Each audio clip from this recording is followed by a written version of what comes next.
اللہ اس بات سے آر نہیں کرتا کہ مچھر یا اس سے بڑھ کر کسی چیز مثلاً مکھی مکڑی وغیرہ کی مثال بیان فرمائے۔ اب جو مومن ہیں وہ یقین کرتے ہیں کہ وہ ان کے پروردگار کی طرف سے سچ ہے، اور جو کافر ہیں وہ کہتے ہیں کہ اس مثال سے اللہ کی مراد ہی کیا ہے۔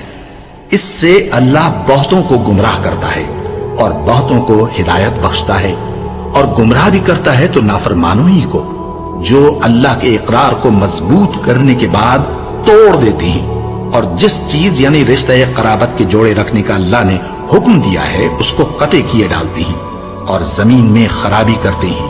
یہی لوگ نقصان اٹھانے والے ہیں۔ کافرو، تم اللہ سے کیوں کر منکر ہو سکتے ہو؟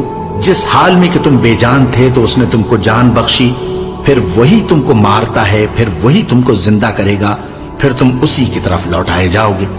وہی تو ہے جس نے سب چیزیں جو زمین میں ہیں تمہارے لیے پیدا کی، پھر آسمانوں کی طرف متوجہ ہوا تو ان کو ٹھیک ٹھیک 7 آسمان بنا دیا، اور وہ ہر چیز سے خبردار ہے۔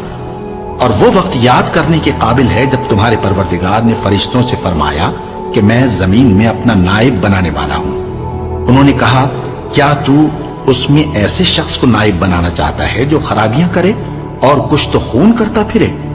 اور ہم تیری تعریف کے ساتھ تسبیح و تقدیس کرتے رہتے ہیں۔ فرمایا، میں وہ باتیں جانتا ہوں جو تم نہیں جانتے۔ اور اس نے آدم کو سب چیزوں کے نام سکھائے، پھر ان کو فرشتوں کے سامنے کیا اور فرمایا کہ اگر سچے ہو تو مجھے ان کے نام بتاؤ۔ انہوں نے کہا، تو پاک ہے، جتنا علم تو نے ہمیں بخشا ہے اس کے سوا ہمیں کچھ معلوم نہیں، بے شک تو دانا ہے، حکمت والا ہے۔ تب اللہ نے آدم کو حکم دیا کہ آدم، تم ان کو ان چیزوں کے نام بتاؤ۔ سو جب انہوں نے ان کو ان کے نام بتائے تو فرشتوں سے فرمایا، کیا میں نے تم سے نہیں کہا تھا کہ میں